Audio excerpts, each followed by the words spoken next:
Do you find yourself yelling at your iPhone because it's only 1 p.m. and you're already at 10% battery life?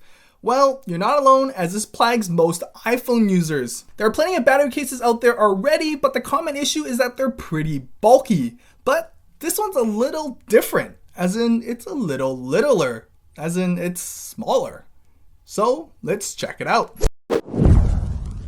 The first thing you'll notice with the Flux Battery Case is the exterior finish. It's a soft rubbery matte finish that encompasses a complete hard shell case. On the inside is a glossy plastic finish with some details about the battery itself, which we'll get into later. Installation is simple. Go on volume side first and snap the opposite side in place. There's a large cutout for the power button, the same for the volume buttons, but cuts it pretty close to the edge of the case, so you kind of have to go under the case to access them. Then there's a spacious cutout for the mute rocker, but again, cutting it close, so will require nails to get to. Around back, a deep cutout for the camera and flash, which is great to protect your lens and doesn't obstruct your flash. But the bottom of the case is where the magic happens. Compared to the Mophie case, you no longer have to deal with that extra chin. And compared to the 6 case, the popular Apple Smart Battery Case, again, you lose the chin. Since the bottom is left free to explore, you can use docks like normal and connect to headphones or speakers without special adapters.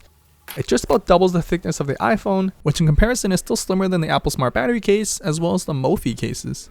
And there's no additional width or height to the case, so it doesn't require you to stretch to reach any more of the screen than you normally would. The soft rubber doesn't grease up and provides an added grip in the hand. And those rounded edges almost make it feel like the case and the iPhone are a single design with how comfortable it is to grip. However, the downside to the flush edges and the stiff case is how tricky it is to remove from the case. It's like a clingy girlfriend that just won't let go. The recommended removal surgery is to push through the camera hole with one finger and lift from the power button. Don't worry, they know the pain as well. There's even instructions on the inside with a pretty detailed thumb drawing, I might add. The Plus version stores a 2000 mAh battery, which is about a 60% increase, while the 6 has a 1500 mAh battery, which should give about a 70% boost. There's no buttons to turn it on and off, just this, a dongle that chills on the side of the case. To initiate charging, pull it out and plug it into your iPhone, just like how they taught you in school. And Shazam! And this test, I left it on airplane mode, so this is the most battery you can get out of the case. With the full battery on both cases, in both tests, the case provided the iPhone a 55% boost in a little over an hour, which is a little less than what they advertise, but is a trade-off for the size of the case. But this generally puts you back in the game. But if you haven't noticed, this is what it looks like when the phone is charging. My speaker is unobstructed and I can plug in any pair of headphones, which is a common issue with other cases. Flipping around back, you'll see this constantly blinking shiny green light, which reports to you the status of the battery case.